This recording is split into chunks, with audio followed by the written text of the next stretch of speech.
Henry, James, and Gordon were miserable. They had been shut up for several days for being naughty and longed to be let out again. At last, Sir Topham had arrived. "I hope you are sorry," he said, "and that you understand that every job on the railway is important. We have a new tank engine called Percy, who helps pull coaches, and Thomas and Edward have worked the main line nicely. But I will let you out now if you promise to work hard." "Yes, sir," said the three engines, "we will." "That's good. But please remember that this no shunting nonsense must stop." Sir Topham Hatt then told Percy, Edward, and Thomas that they could go and play on the branch line for a few days. They ran off happily to find Annie and Clarabelle at the junction. The two coaches were very pleased to see Thomas again. Edward and Percy played with the freight cars. "Stop, stop, stop," screamed the cars as they were pushed into their proper sidings. But the two engines laughed and went on shunting till the cars were tidily arranged.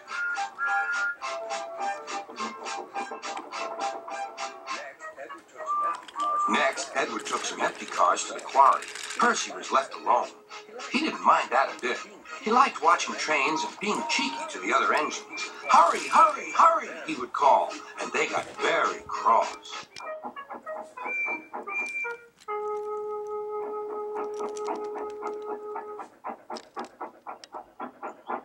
After a great deal of shunting, Percy was waiting for the signalman to set the switch so he could get back to the yard. Percy was being rather careless and not paying attention. Edward had warned Percy, "Be careful on the main line, whistle to the signalman that you were there." But Percy didn't remember to whistle, and so the busy signalman forgot him. Percy waited and waited. The switch was still against him, so he couldn't move. Then he looked along the main line. "Beep, beep!" He whistled in horror, for rushing straight toward him was Gordon with the express. "Oh!" groaned Gordon. "Get out of my way!"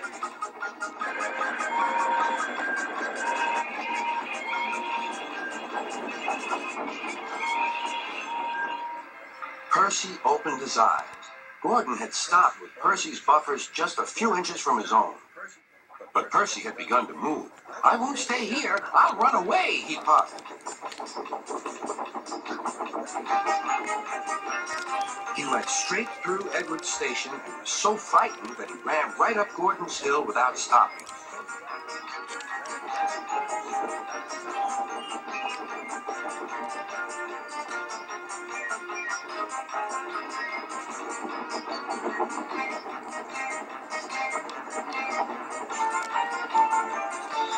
After that, he was tired, but he couldn't stop.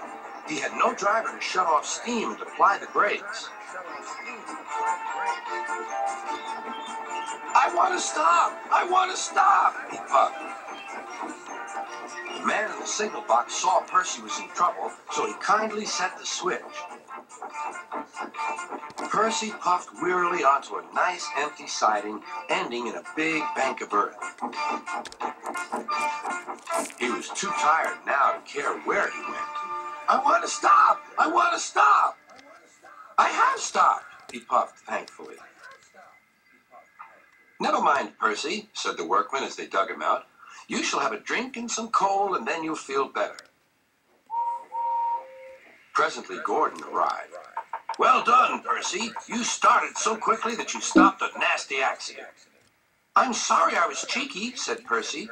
"You were clever to stop," replied Gordon. Then Gordon helped pull Percy out from the bank. The two engines are now good friends, but Percy is always most careful when he goes out on the main line.